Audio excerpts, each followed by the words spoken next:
ಮೇ 4ನೇ ತಾರೀಕು ಫಲಿತಾಂಶ ಬಂದರೂ ಕೂಡ ಕೇರಳದ ಮುಖ್ಯಮಂತ್ರಿ ಯಾರು ಅನ್ನುವಂಥ ಪ್ರಶ್ನೆಗೆ ನಿನ್ನೆವರೆಗೂ ಕೂಡ ಉತ್ತರ ಸಿಕ್ಕಿರಲಿಲ್ಲ. ಈಗ ಅಪ್ಡೇಟ್ ಲಭ್ಯ ಆಗ್ತಾ ಇದೆ. ಕೇರಳದ ಮುಖ್ಯಮಂತ್ರಿ ಯಾರು ಅನ್ನೋದನ್ನ ಕಾಂಗ್ರೆಸ್ನ ಹೈಕಮಾಂಡ್ ಡಿಸೈಡ್ ಮಾಡಿದೆ. ಕೆಸಿ ವೇಣುಗೋಪಾಲ್ ಮತ್ತು ವಿಡಿ ಸತೀಶನ್ ಪೈಪೋಟಿಯಲ್ಲಿ ವಿಡಿ ಸತೀಶನ್ ಮೇಲುಗೈ ಸಾಧಿಸಿದ್ದಾರೆ. ವಿಡಿ ಸತೀಶನ್ ಪರವಾಗಿ ಕೇರಳ ಕಾಂಗ್ರೆಸ್ ಘಟಕ ಬ್ಯಾಟಿಂಗ್ ಮಾಡಿತ್ತು. ಮಿತ್ರ ಪಕ್ಷ ಮುಸ್ಲಿಂ ಲೀಗ್ ವಿಡಿ ಸತೀಶನ್ ಪರ ನಿಂತಿತ್ತು. ಹೈಕಮಾಂಡ್ನ ಒಲವು ಕೆಸಿ ವೇಣುಗೋಪಾಲ್ ಪರ ಇತ್ತು. ಬಟ್ ಈಗ ಸಿಗ್ತಾ ಇರುವಂತ ಮಾಹಿತಿ ವಿಡಿ ಸತೀಶನ್ ಆಯ್ಕೆ ಬಹುತೇಕ ಖಚಿತ. ವಿಡಿ ಸತೀಶನ್ ರೆಬಲ್ ಆಗುವಂತ ಮುನ್ಸೂಚನೆ ಕಾಣ್ತಾ ಇತ್ತು. ಒಂದು ವೇಳೆ ಕೆಸಿ ವೇಣುಗೋಪಾಲ್ ಅವರಿಗೆ ಮುಖ್ಯಮಂತ್ರಿ ಹುದ್ದೆ ಏನಾದರೂ ಕೊಟ್ರೆ ವಿಡಿ ಸತೀಶನ್ ರೆಬಲ್ ಆಗುವಂತ ಸಾಧ್ಯತೆಗಳು ಕಾಣ್ತಾ ಇತ್ತು. ಇದರ ಬೆನ್ನಿಗೆ ಕೆಸಿ ವೇಣುಗೋಪಾಲ್ ಬದಲಾಗಿ ವಿಡಿ ಸತೀಶನ್ ಅವರಿಗೆ ಮಣೆ ಹಾಕುವಂತ ಪ್ರಯತ್ನಕ್ಕೆ ಹೈಕಮಾಂಡ್ ಮುಂದಾಗಿದೆ. ಸ್ವಲ್ಪ ಹೊತ್ತಲ್ಲೇ ಪ್ರೆಸ್ ಮೀಟ್ ನಡೆಯೋದಕ್ಕಿದೆ. ಎಐಸಿಸಿಯ ಪ್ರೆಸ್ ಮೀಟ್ ನಡೆಯುತ್ತೆ. ಅದರಲ್ಲಿ ಸ್ಪಷ್ಟ ಮಾಹಿತಿ ಲಭ್ಯವಾಗುತ್ತೆ. ವಿಡಿ ಸತೀಶನ್ ಯಾರು? ಕೇರಳದ ವಿಪಕ್ಷ ನಾಯಕರಾಗಿ ಕಳೆದ ಅವಧಿಯಲ್ಲಿ ಕೆಲಸ ಮಾಡಿದವರು. ವೃತ್ತಿಯಲ್ಲಿ ವಕೀಲರು, ವಕೀಲ ವೃತ್ತಿಯಿಂದ ರಾಜಕಾರಣ ಪ್ರವೇಶ ಮಾಡಿದವರು. ಅವರು ಪ್ರತಿನಿಧಿಸುವಂತ ಕ್ಷೇತ್ರ ಪರವೂರು. ಪರವೂರು ಕ್ಷೇತ್ರದಿಂದ 6ನೇ ಬಾರಿ ಎಂಎಲ್ಎ ವಿಡಿ ಸತೀಶನ್. ಪರವೂರು ಕ್ಷೇತ್ರ ಸಿಪಿಎಂನ ಭದ್ರಕೋಟೆಯಾಗಿತ್ತು. ಆ ಭದ್ರಕೋಟೆಗೆ ಎಂಟ್ರಿ ಆದಂತ ವಿಡಿ ಸತೀಶನ್ ಮೊದಲ ಪ್ರಯತ್ನದಲ್ಲಿ ಸೋಲ್ತಾರೆ, ನಂತರ ಗೆಲ್ತಾ ಹೋಗ್ತಾರೆ. 6ನೇ ಬಾರಿ ಗೆದ್ದಿರೋದು ಮೊನ್ನೆ. ಸಮುದಾಯ ಪ್ರಬಲ ನಾಯರ್ ಸಮುದಾಯವನ್ನು ಪ್ರತಿನಿಧಿಸ್ತಾರೆ. ಕೇರಳದಲ್ಲಿ ನಾಯರ್ ಸಮುದಾಯ ಮತ್ತು ಇಳವ ಸಮುದಾಯ ಎರಡು ಪ್ರಬಲ ಸಮುದಾಯಗಳು.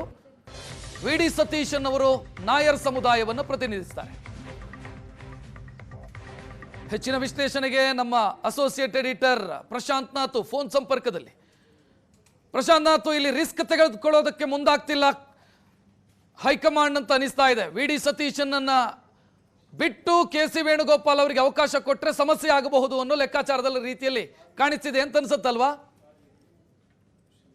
ನೋಡಿ, ಕೆಸಿ ವೇಣುಗೋಪಾಲ್ ಮತ್ತು ವಿಡಿ ಸತೀಶನ್ ಇವೆರಡೇ ಹೆಸರುಗಳು ಹೈಕಮಾಂಡ್ ಪರಿಗಣನೆಯಲ್ಲಿಟ್ಟಿತ್ತು. ಯಾಕಂದ್ರೆ ಕೆಸಿ ವೇಣುಗೋಪಾಲ್ಗೆ ಒಂದು ರೀತಿಯ ಬೆಂಬಲ ಶಾಸಕರಿಂದ ಇತ್ತು. ಆದ್ರೆ ರಾಷ್ಟ್ರೀಯ ಸಂಘಟನಾ ಕಾರ್ಯದರ್ಶಿ ಆಗಿರ್ತಕ್ಕಂಥವ್ರು ಶಾಸಕರಾಗಿ ಆಯ್ಕೆ ಆಗಿಲ್ಲ.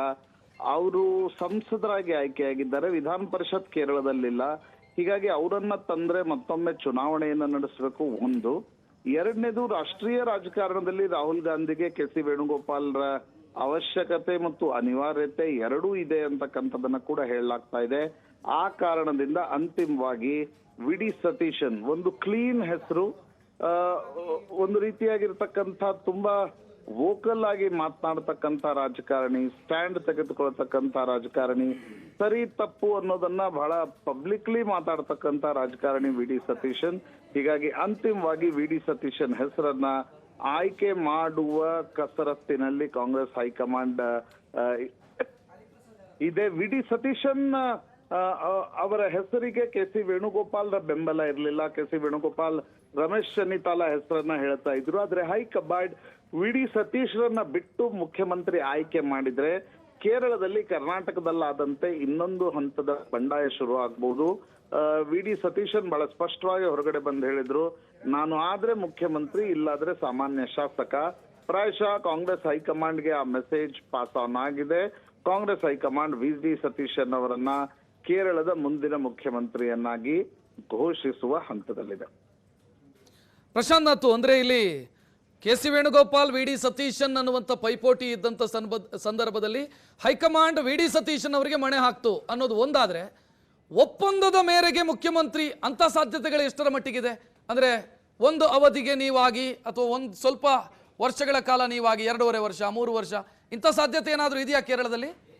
ಕರ್ನಾಟಕದಲ್ಲಿ ಅದೇ ರೀತಿಯ ಚರ್ಚೆ ಆಗ್ತಾ ಇತ್ತು. ಕರ್ನಾಟಕದಲ್ಲಿ 2.5 ವರ್ಷ, ಈಗ 3 ವರ್ಷ ದಾಟಿ ಕರ್ನಾಟಕದಲ್ಲಿ ಸಿದ್ದರಾಮಯ್ಯನವರು ಮುಖ್ಯಮಂತ್ರಿಯಾಗಿ ಮುಂದುವರಿತಾ ಇದ್ದಾರೆ.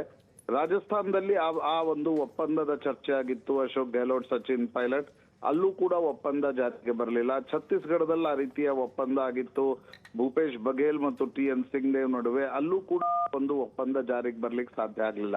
ರಾಷ್ಟ್ರೀಯ ಪಕ್ಷಗಳಲ್ಲಿ ಆ ರೀತಿಯ ಒಪ್ಪಂದ ಮೊದಲೇ ಮಾಡೋದು ಕಷ್ಟ ಇರುತ್ತೆ. ಯಾಕಂದ್ರೆ ಆ ಒಪ್ಪಂದ ಮಾಡಿದ್ರೆ ಯಾರು ಮುಖ್ಯಮಂತ್ರಿ ಆಗ್ತಾರೋ ಅವರು ಲೇಮ್ ಡಕ್ ಚೀಫ್ ಮಿನಿಸ್ಟರ್ ಆಗ್ತಾರೆ. ಆ ಕಾರಣದಿಂದ ಅಂತ ಒಪ್ಪಂದಗಳು ಜಾರಿಗೆ ಬರಲ್ಲ. ಆದ್ರೆ ಒಂದು ಹಂತದಲ್ಲಿ ಇದಾದ್ಮೇಲೆ ನೋಡಬಹುದು ಅಂತಕ್ಕಂಥ ಒಂದು ಚರ್ಚೆ ಇರುತ್ತೆ. ನನಗನ್ಸುತ್ತೆ ಆ ರೀತಿಯ ಯಾವುದೇ ಒಂದು ಷರತ್ತುಗಳನ್ನ ಹಾಕದೆ ವಿ.ಡಿ. ಸತೀಶನ್ರ ಆಯ್ಕೆಯನ್ನ ಕಾಂಗ್ರೆಸ್ ಹೈಕಮಾಂಡ್ ಮಾಡ್ಲಿದೆ ಅಂತ ಅನ್ಸುತ್ತೆ. ಕೆ.ಸಿ. ವೇಣುಗೋಪಾಲ್ರನ್ನ ದಿಲ್ಲಿಯ ರಾಜಕಾರಣದಿಂದ ಕೇರಳಕ್ಕೆ ಕಳಿಸ್ತಕ್ಕಂಥ ಸ್ಥಿತಿಯಲ್ಲಿ ಕಾಂಗ್ರೆಸ್ ಹೈಕಮಾಂಡ್ ಕೂಡ ಕಾಣ್ತಾ ಇಲ್ಲ. ರಮೇಶ್ ಚೆನ್ನಿತಾಲಾ ತುಂಬಾ ಹಿಂಗೊಂದ್ ರೀತಿಯ ಕ್ಲೀನ್ ಇಮೇಜ್ ನ ರಾಜಕಾರಣಿ ಅಲ್ಲ. ಹೀಗಾಗಿ ವಿ.ಡಿ. ಸತೀಶನ್ರ ಹೆಸರನ್ನ ಆಯ್ಕೆ ಮಾಡುವ ಹಂತದಲ್ಲಿ ಕಾಂಗ್ರೆಸ್ ಹೈಕಮಾಂಡ್ ಬಂದು ತಲುಪಿದೆ. ಬೇರೆ ದಾರಿ ಕೂಡ ಕಾಂಗ್ರೆಸ್ ಹೈಕಮಾಂಡ್ಗೆ ಕಾಣ್ತಾ ಇಲ್ಲ. ಪ್ರಶಾಂತ್, ವಿ.ಡಿ. ಸತೀಶನ್ ಅವರ ಕೈ ಹಿಡಿದಿದ್ದು ಯಾವುದು? ಬೆದರಿಕೆನ ಅಥವಾ ಕೇರಳದಲ್ಲಿರುವಂತ ಬೆಂಬಲನ? ಕೇರಳದ ಜನಮಾನಸದಲ್ಲಿರ್ತಕ್ಕಂಥ ಬೆಂಬಲ ಒಂದು ಕಡೆ, ಮುಸ್ಲಿಂ ಸಮುದಾಯದಲ್ಲೂ ಕೂಡ ವಿ.ಡಿ. ಸತೀಶನ್ರಿಗೆ ದೊಡ್ಡ ಮಟ್ಟದಲ್ಲಿ ಬೆಂಬಲ ಇದೆ. ಮುಸ್ಲಿಂ ಲೀಗ್ ಕೂಡ, ಯಾಕಂದ್ರೆ ಅವರನ್ನು ಕೂಡ ಜೊತೆಗೆ ತೆಗೆದುಕೊಂಡು ಹೋಗಿ ಸರ್ಕಾರವನ್ನ ರಚಿಸಬೇಕು. ಬಟ್ ಅಂತಿಮವಾಗಿ ಕೈ ಹಿಡಿದಿದ್ದು ಕ್ಲೀನ್ ಇಮೇಜ್ ಅನ್ಸುತ್ತೆ. ಯಾಕಂದ್ರೆ ಕೇರಳದ ರಾಜಕಾರಣದಲ್ಲಿ ಇವತ್ತಿನ ಸಂದರ್ಭದಲ್ಲಿ ಪ್ರಶಾಂತ್ ನಾಥ್ ಹಾಗೆ ಸಂಪರ್ಕದಲ್ಲಿರಿ. ಈಗ ಅಧಿಕೃತವಾಗಿದೆ ಅನ್ನುವಂತ ಮಾಹಿತಿ ಲಭ್ಯವಾಗ್ತಾ ಇದೆ. ಅಧಿಕೃತವಾಗಿ ವಿ.ಡಿ. ಸತೀಶನ್ ಅವರ ಹೆಸರನ್ನ ಘೋಷಣೆ ಮಾಡಲಾಗಿದೆ. ಕೇರಳದ ಮುಂದಿನ ಮುಖ್ಯಮಂತ್ರಿ ಯಾರು ಅನ್ನೋ ಪ್ರಶ್ನೆ ಇತ್ತು. ವಿ.ಡಿ. ಸತೀಶನ್, ಕೆ.ಸಿ. ವೇಣುಗೋಪಾಲ್ ಮಧ್ಯೆ ಪೈಪೋಟಿ ಇತ್ತು. ಅಧಿಕೃತ ಘೋಷಣೆಯಾಗಿದೆ. ವಿ.ಡಿ. ಸತೀಶನ್ ಕೇರಳದ ಮುಖ್ಯಮಂತ್ರಿ. ಕೇರಳದ ಮುಖ್ಯಮಂತ್ರಿಯಾಗಿ ವಿ.ಡಿ. ಸತೀಶನ್ ಅವರನ್ನ ಘೋಷಣೆ ಮಾಡಿದೆ ಕಾಂಗ್ರೆಸ್ನ ಹೈಕಮಾಂಡ್ ಸುದ್ದಿಗೋಷ್ಠಿ ನಡೆಸುವ ಮುಖಾಂತರ. ಶಾಸಕರ ಅಭಿಪ್ರಾಯವನ್ನ ಆಲಿಸಲಾಯಿತು. ಶಾಸಕರ ಅಭಿಪ್ರಾಯ ಕೆ.ಸಿ. ವೇಣುಗೋಪಾಲ್ ಪರ ಇತ್ತು. ಆದರೆ ಜನರ ಅಭಿಪ್ರಾಯ ವಿ.ಡಿ. ಸತೀಶನ್ ಪರ ಇತ್ತು. ಈಗ ವಿ.ಡಿ. ಸತೀಶನ್ ಕೇರಳದ ಮುಖ್ಯಮಂತ್ರಿ ಅಂತ ಹೈಕಮಾಂಡ್ ಘೋಷಣೆ ಮಾಡಿದೆ. ಪ್ರಬಲ ನಾಯರ್ ಸಮುದಾಯಕ್ಕೆ ಸೇರಿದಂತ ವಿ.ಡಿ. ಸತೀಶನ್ ಕೇರಳದ ಮುಖ್ಯಮಂತ್ರಿ ಆಗ್ತಾ ಇದ್ದಾರೆ. ವಿಪಕ್ಷ ನಾಯಕರಾಗಿ ಕಳೆದ ಅವಧಿಯಲ್ಲಿ ಕೆಲಸ ಮಾಡಿದವರು, ಕೇರಳ ಕಾಂಗ್ರೆಸ್ನ ಉಪಾಧ್ಯಕ್ಷರಾಗಿಯೂ ಕೆಲಸ ಮಾಡಿದವರು. Advise the Congress President to appoint the new leader of the CLP in the state of Kerala. Accordingly, the Congress President has held extensive discussions with the chairperson of the Congress Parliamentary Party, leader of the opposition in the Lok Sabha, the AICC observers who had met with the newly elected MLAs on May 7th, 2026, and many other leaders from the state, including MPs, former PCC presidents, have also been consulted. Based on all these discussions, it has been decided that Shri V.D. Satishan be appointed as the leader of the CLP. Thank you so much.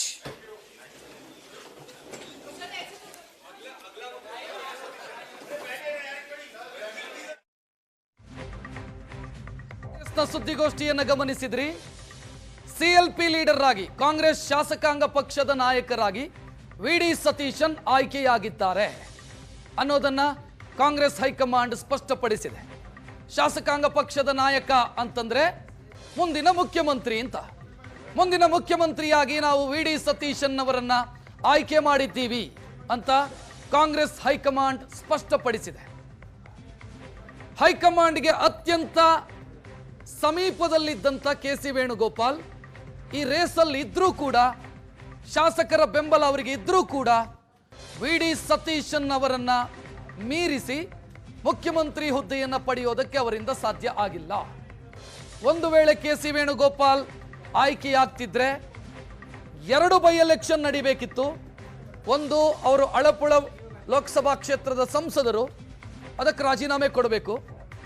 ಕೇರಳದಲ್ಲಿ ವಿಧಾನ ಪರಿಷತ್ ಇಲ್ಲ, ಯಾರಾದರೂ ಒಬ್ಬರು ರಾಜೀನಾಮೆ ಕೊಟ್ಟು ಇವರು ಅಲ್ಲಿ MLA ಆಗಬೇಕು, ಕಂಟೆಸ್ಟ್ ಮಾಡಿ ಎಲೆಕ್ಷನ್ ಕಂಟೆಸ್ಟ್ ಮಾಡಿ ಅವ್ರು ಗೆಲ್ಲಬೇಕು. ಸೊ ಅಂತ ಸ್ಥಿತಿ ಇತ್ತು. ಇದೆಲ್ಲವೂ ಕೂಡ ರಿಸ್ಕು. ವೇಣುಗೋಪಾಲ್ ಅವರಿಗೆ ಮುಖಭಂಗ. ಕಾಂಗ್ರೆಸ್ನ ಸಂಘಟನಾ ಪ್ರಧಾನ ಕಾರ್ಯದರ್ಶಿ, ಆರ್ಗನೈಸೇಷನ್ ಜನರಲ್ ಸೆಕ್ರೆಟರಿ ಮುಖಭಂಗ ಅನುಭವಿಸಿದ್ದಾರೆ. ಶಾಸಕರು ವೇಣುಗೋಪಾಲ್ ಅವರಿಗೆ ಯಾಕೆ ಬೆಂಬಲಿಸಿದ್ರು ಅಂತಂದ್ರೆ, ವೇಣುಗೋಪಾಲ್ ಹೈಕಮಾಂಡ್ ನಲ್ಲಿ ಸಿಕ್ಕಾಪಟ್ಟೆ ಪ್ರಭಾವಿ. ಟಿಕೆಟ್ ಕೊಟ್ಟವರೇ ಅವರು, ಕಂಟೆಸ್ಟ್ ಮಾಡೋದಕ್ಕೆ ಟಿಕೆಟ್ ಕೊಟ್ಟವರೇ ಅವರು. ಈ ಧನ್ಯವಾದದ ಹೆಸರಿನಲ್ಲಿ ಕೆ.ಸಿ. ವೇಣುಗೋಪಾಲ್ ಅವರ ಬೆಂಬಲಕ್ಕೆ ಶಾಸಕರು ನಿಂತಿದ್ರು. ಆದರೆ ಕೇರಳದ ಜನರ ಅಭಿಪ್ರಾಯ ಏನಾಗಿತ್ತು? ಕೇರಳದ ಜನರ ಅಭಿಪ್ರಾಯ ವಿ.ಡಿ. ಸತೀಶನ್ ಪರ ಆಯಿತು.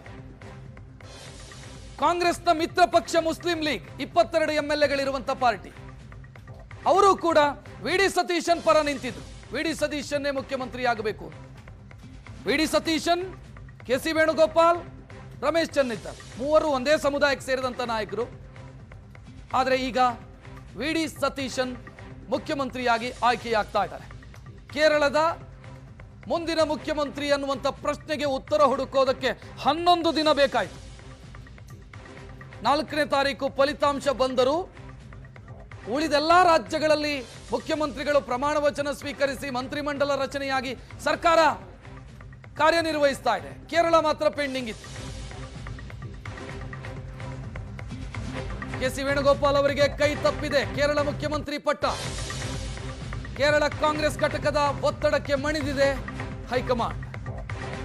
ಶಾಸಕರ ಬೆಂಬಲ ಇತ್ತು. ಸಾಮಾನ್ಯವಾಗಿ ಹೈಕಮಾಂಡ್ ಹೇಳೋದಿದೆ, ಶಾಸಕರು ಯಾರಿಗೆ ಬೆಂಬಲ ಕೊಡ್ತಾರೋ ಅವರು ಮುಖ್ಯಮಂತ್ರಿ ಆಗ್ತಾರೆ.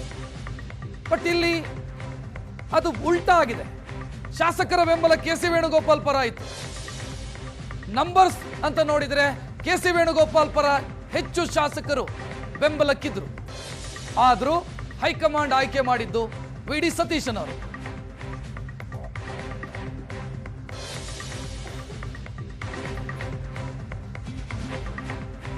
ಹೆಚ್ಚಿನ ವಿವರಣೆಗೆ ಪ್ರಶಾಂತ್ ನಾಥ್ ರೆಡಿ ಇದ್ದಾರೆ. ಪ್ರಶಾಂತ್ ನಾಥ್, ಹೆಚ್ಚು ಶಾಸಕರ ಸಂಖ್ಯಾಬಲ ಇರುವಂತ ನಾಯಕ ಶಾಸಕಾಂಗ ಪಕ್ಷದ ನಾಯಕ ಆಗ್ತಾರೆ. ಹಾಗೆ ನೋಡಿದ್ರೆ ಕೆ.ಸಿ. ವೇಣುಗೋಪಾಲ್ ಆಗಬೇಕಿತ್ತು. ಆದ್ರೆ ವಿ.ಡಿ. ಸತೀಶನ್ ಅವರನ್ನೇ ಆಯ್ಕೆ ಮಾಡೋದಕ್ಕೆ ಏನ್ ಕಾರಣ ಆಯ್ತು?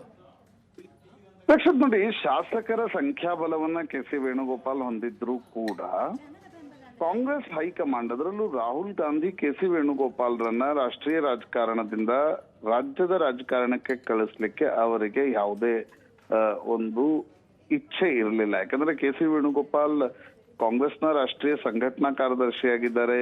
ಮಲ್ಲಿಕಾರ್ಜುನ್ ಖರ್ಗೆ ಅಧ್ಯಕ್ಷರಾಗುವುದರ ಜೊತೆಗೆ ಕೆ.ಸಿ. ವೇಣುಗೋಪಾಲ್ ಕೂಡ ಇಡೀ ರಾಷ್ಟ್ರೀಯ ರಾಜಕಾರಣದ ಪಟ್ಟುಗಳನ್ನ ಅರಿಲಿಕ್ಕೆ ಶುರು ಮಾಡಿದ್ರು. ಅಹಮದ್ ಪಟೇಲ್ ನಂತರ ಕೆ.ಸಿ. ವೇಣುಗೋಪಾಲ್ ನಿಧಾನವಾಗಿ ರಾಹುಲ್ ಗಾಂಧಿ ಅವರ ಒಂದು ಕಣ್ಣು, ಕಿವಿ, ಮೂಗು ಅನ್ನುವ ರೀತಿಯಲ್ಲಿ ರಾಷ್ಟ್ರೀಯ ರಾಜಕಾರಣದಲ್ಲಿದ್ದವ್ರು. ಹೀಗಾಗಿ ಅವರನ್ನ ಏಕಾಏಕಿ ಕೇರಳಕ್ಕೆ ಕಳಿಸ್ಬಿಟ್ರೆ ದಿಲ್ಲಿಯಲ್ಲಿ ಮತ್ತೊಂದು ರೀತಿಯ ವ್ಯಕ್ತಿಯನ್ನ ಹುಡುಕ್ಬೇಕಾಗತ್ತೆ. ಸಚಿನ್ ಪೈಲಟ್ ಮಾಡ್ತಾರ, ಯಾರು ಮಾಡ್ತಾರೆ, ಈ ಬಗ್ಗೆ ಚರ್ಚೆಗಳು ಕೂಡ ಶುರು ಆಗಿದ್ವು. ಬಟ್ ಸಚಿನ್ ಪೈಲಟ್ರಿಗೆ ರಾಷ್ಟ್ರೀಯ ರಾಜಕಾರಣಕ್ಕೆ ಬರ್ಲಿಕ್ಕೆ ಇಷ್ಟ ಇಲ್ಲ. ಅವ್ರಿಗೆ ರಾಜ್ಯದ ಮುಖ್ಯಮಂತ್ರಿಯಾಗಿ ಮುಂದಿನ ಚುನಾವಣೆಯಲ್ಲಿ ಬಿಂಬಿತ ಆಗ್ಬೇಕು ಅಂತಕ್ಕಂಥ ಮನಸ್ಸಿದೆ. ಹೀಗಾಗಿ ಆ ಕೆಲಸವನ್ನ ಯಾರು ಮಾಡಬೇಕು ಅಂತಕ್ಕಂಥದ್ರ ಬಗ್ಗೆ ಸ್ಪಷ್ಟತೆ ಇರಲಿಲ್ಲ. ಕೆ.ಸಿ. ವೇಣುಗೋಪಾಲ್ರನ್ನೇ ಕಳಿಸೋದಾಗಿದ್ರೆ ಕಳಿಸ್ಲಿಕ್ಕೆ ಕಾಂಗ್ರೆಸ್ ಹೈಕಮಾಂಡ್ ತಯಾರಾಗ್ತಾ ಇತ್ತು. ಆದ್ರೆ ಕಳಿಸುವ ಪರಿಸ್ಥಿತಿಯಲ್ಲಿ ಕಾಂಗ್ರೆಸ್ ಹೈಕಮಾಂಡ್ ಇಲ್ಲ. ಹೀಗಾಗಿ 2 ಚಾಯ್ಸ್ಗಳು ಉಳಿದ್ವು. ಒಂದು ರಮೇಶ್ ಚೆನ್ನಿತಾಲಾ ಅಥವಾ ವಿ.ಡಿ. ಸತೀಶನ್. ರಮೇಶ್ ಚೆನ್ನಿತಾಲಾಗ್ ಹೋಲಿಸಿದ್ರೆ ವಿ.ಡಿ. ಸತೀಶನ್ರ ಇಮೇಜ್ ಚೆನ್ನಾಗಿದೆ. ಅವರೊಂದು ರೀತಿಯ ಕ್ಲೀನ್ ಇಮೇಜ್ ಅನ್ನು ಹೊಂದಿರತಕ್ಕಂಥವ್ರು, ವಿರೋಧ ಪಕ್ಷದ ನಾಯಕರಾಗಿ ಕೂಡ ಚೆನ್ನಾಗಿ ಕೆಲಸ ಮಾಡಿರ್ತಕ್ಕಂಥವ್ರು. ರಮೇಶ್ ಚೆನ್ನಿತಾಲಾ ಹಳೆ ಸಂಘಟನೆಯ ಮನುಷ್ಯ, ಶಾಸಕರ ಮೇಲೂ ಕೂಡ ಹಿಡಿತಾ ಇದೆ, ಪಾಪ್ಯುಲಾರಿಟಿ ಇದೆ. ಆದ್ರೆ ಕ್ಲೀನ್ ಇಮೇಜ್ ಅನ್ನು ಹೊಂದಿರತಕ್ಕಂಥ ನಾಯಕನನ್ನ ಕೊಟ್ರೆ ಮುಂದಿನ ದಿನಗಳಲ್ಲಿ ಕೇರಳದಲ್ಲಿ ಲೋಕಸಭಾ ಚುನಾವಣೆಯಲ್ಲೂ ಕೂಡ ಸೀಟ್ಗಳನ್ನ ಪುನರಪಿ ಗೆಲ್ಲಬಹುದು ಅಂತಕ್ಕಂಥದ್ದು ಕಾಂಗ್ರೆಸ್ ಲೆಕ್ಕಾಚಾರ.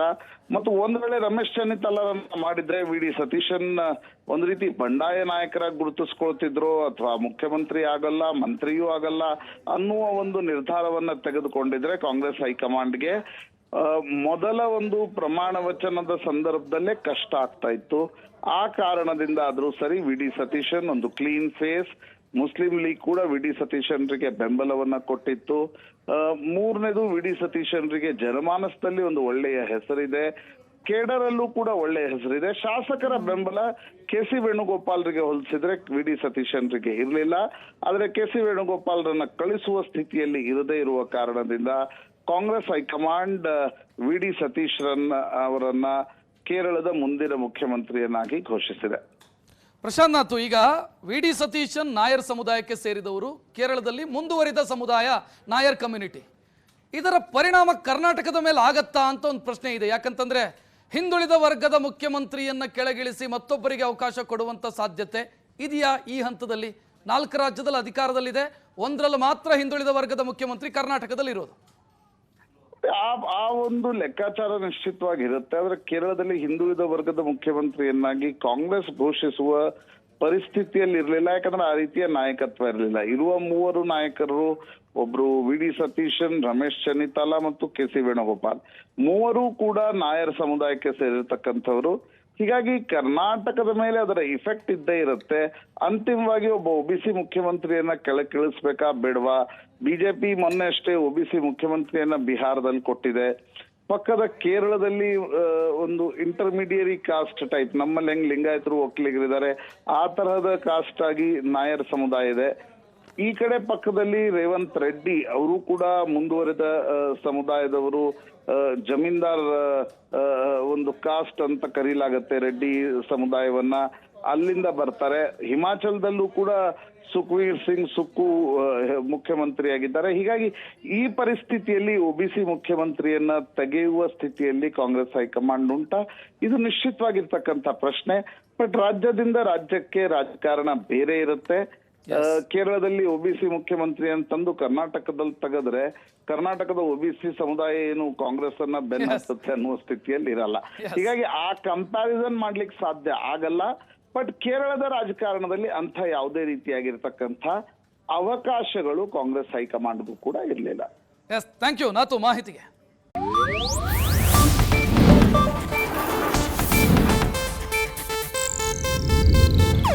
ಇದು ಏಷ್ಯಾನೆಟ್ ನ್ಯೂಸ್ ನೆಟ್ವರ್ಕ್ ಪ್ರಸ್ತುತಿ.